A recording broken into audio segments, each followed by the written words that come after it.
मुंबई लोकलमध्ये झालेल्या घटनांवर मध्य रेल्वेचे मुख्य जनसंपर्क अधिकारी डॉक्टर स्वप्नील नीला यांनी काय म्हटलं आपण पाहूया. परळवरनं अंबरनाथला जाणारी एक लोकल ट्रेन होती. या लोकल ट्रेनच्या मालडब्यामध्ये हे सर्व प्रवासी यात्रा करत होते. रात्री साधारण 12:30ची वेळ होती.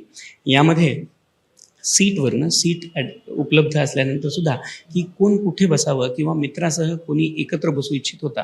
त्यामुळे दुसऱ्या व्यक्तीला तिथून उठण्यासाठी सांगण्यात आलं आणि त्या व्यक्तीने उठण्यासाठी नकार दिल्यानंतर ही घटना झालेली आहे.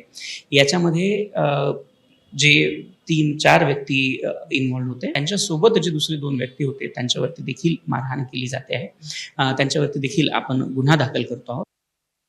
कुर्ला स्थानकावरची घटना आहे, ज्याच्यामध्ये एक व्यक्ती लाकडाची काठी घेऊन धावताना प्लॅटफॉर्मवरनं दिसतो आहे.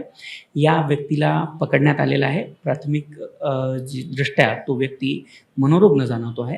परंतु या व्यक्तीवरती RPF आणि GRPच्या माध्यमातून आपण निश्चित केल्यानंतर त्याच्यावरती FIR आणि बाकी कार्यवाही करतो आहोत.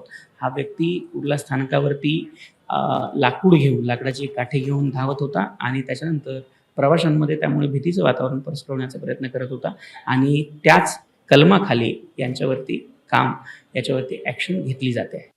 आत्तापर्यंत मी जेवढा पाहिला आहे त्या व्हिडिओमध्ये असं निश्चितही आत्तापर्यंत झालेली नाही की कुठला तो व्हिडिओ आहे किंवा कुठल्या दिवशीचा आहे. जी प्राथमिक माहिती आपल्याकडं ज्या 2 व्हिडिओ ज्या मध्य रेल्वेवरती झालेल्या आहेत त्या 2ही व्हिडिओच्याबद्दलची डिटेल माहिती आपल्याकडे आहे. या व्हिडिओबद्दलचं अजून काही डिटेल जर मिळाले तर मी आपल्यासोबत नक्कीच शेअर करेन.